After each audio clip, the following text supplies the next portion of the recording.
And welcome into your Friday, everybody. Jason and Alicia here with you as we wrap up the week. A lot going on this weekend, a lot going on Monday with the total eclipse. So, yeah, we're gearing up for everything. And in the sports department, we've got basketball tonight. The Twins play again tomorrow, 1:10 at home, John. It should be pretty decent weather for it, too. Oh, yeah, weather. I mean, too bad we don't play today. Today is a perfect day. Great Friday for everybody.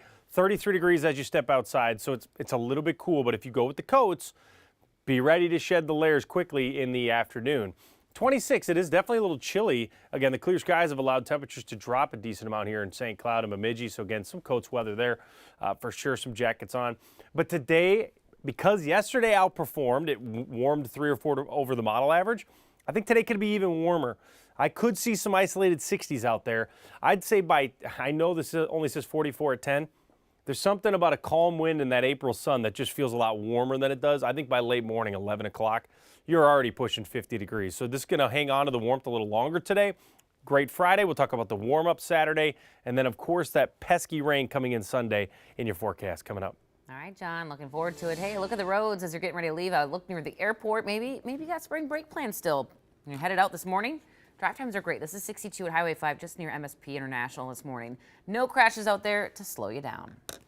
We are following breaking news this morning out of North Minneapolis. That's right. That's where police are investigating a double shooting. And within the past hour, we learned one man died. Michelle Beck is live at police headquarters with more. Hey, Michelle. Hey, good morning to you guys, Jason, Alicia. I got that confirmation email myself just about 2 hours ago now. We know that one man has been shot and killed. We know that another man is seriously hurt. Take a look at the scene video taken earlier tonight about 6 hours ago on the 800 block of Russell Avenue. That is the only location around a home Minneapolis police have identified, though we do know investigators were at another house at the same time, this one on Oak Park Avenue. We noticed fewer cops here, all happening as the lights were on and someone was on the other side of that window. If you look at the map, you'll notice the two crime scenes are really close, just a minute drive from each other. I am still waiting for answers on how these homes may be connected. I'm also waiting on more details about any possible suspects if anybody is in police custody. A police spokesperson told me about 2 hours ago that a press release is soon to come out, that it was in the process of getting approved, but we still haven't seen that just yet. But I'm constantly refreshing the page to see when that comes out. Guys, I'll have more when it does.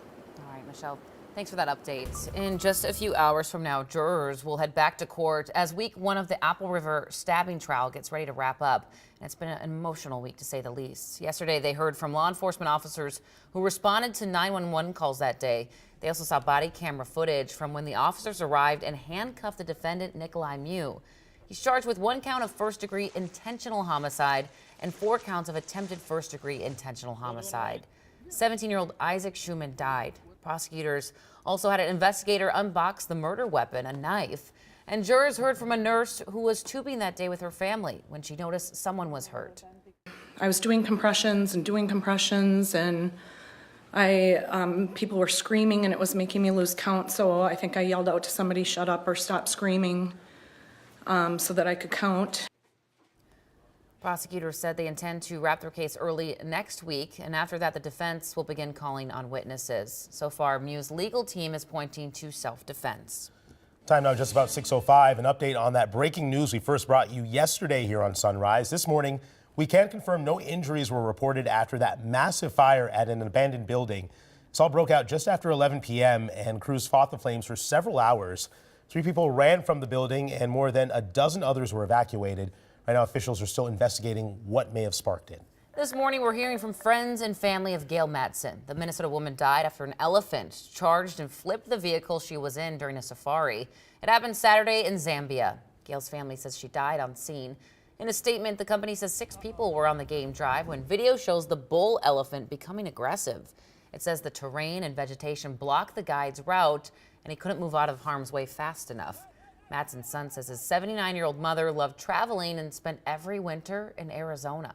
She had 2 communities built around her in the Twin Cities and Arizona that absolutely loved her. And, she was a giving, wonderful, kind, adventurous person. The other 5 people on the safari were also hurt, and the company says it's providing them with counseling. Well, time is winding down before Uber and Lyft leave Minneapolis. And at the state capitol, an effort within the past 9 hours to force a vote on a bill to bar Minneapolis and other city councils from setting minimum wages for rideshare drivers failed, at least for now. Yesterday, the House voted down the GOP-led motion to declare an urgency, which is required to take a bill straight to the floor.